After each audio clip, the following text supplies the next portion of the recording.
Salut tout le monde et bienvenue sur ma chaîne. Aujourd'hui, on parle de Le Hobbit, la désolation de Smaug, le deuxième volet de la trilogie. On reprend l'histoire de Bilbo, ce petit hobbit débrouillard qui se retrouve au cœur d'une aventure épique. À la fin du premier film, la compagnie est presque arrivée à destination. On voit d'abord une rencontre cruciale entre Gandalf et Thorin. Le magicien tente de convaincre le nain de poursuivre leur quête.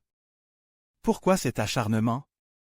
Gandalf est préoccupé par le dragon Smaug et craint qu'il ne soit pas le seul à s'intéresser à son trésor.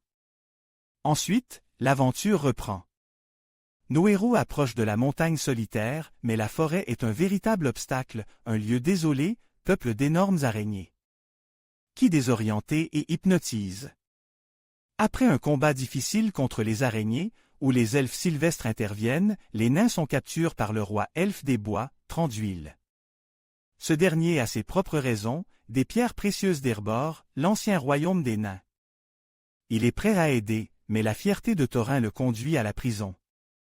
Seul Bilbo, grâce à son ingéniosité, parvient à les libérer.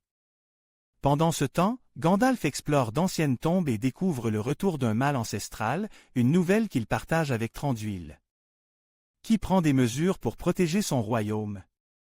On retrouve d'ailleurs des visages familiers parmi les elfes, notamment Tauriel, interprété par Evangeline Lilly de Lost.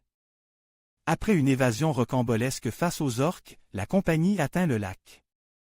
Ils rencontrent le batelier Bar, un rebelle qui semble avoir plus qu'un intérêt financier à les aider. Sa fille remarque que l'arrivée des nains pourrait apporter de la richesse. Bar évoquait alors une prophétie annonçant la destruction du peuple si le roi nain revient. Malgré cela, les habitants du lac, convaincus par l'offre de partage des richesses de Thorin, aident les nains à atteindre la montagne, juste avant leur limite. Bar se souvient alors qu'il est le seul à pouvoir tuer le dragon, tandis que Tauriel sauve Kili. À l'intérieur de la montagne, Bilbo découvre une cité immense et trouve l'Arkenstone, la pierre du roi. Il trouve aussi des montagnes d'or. Et Smaug. Même l'anneau ne le protégeait pas du dragon, qui, las de sa solitude, décide de se manifester. On se pose la question, l'Arkenstone, un artefact maléfique, est-il finalement une bénédiction entre les mains de Smaug?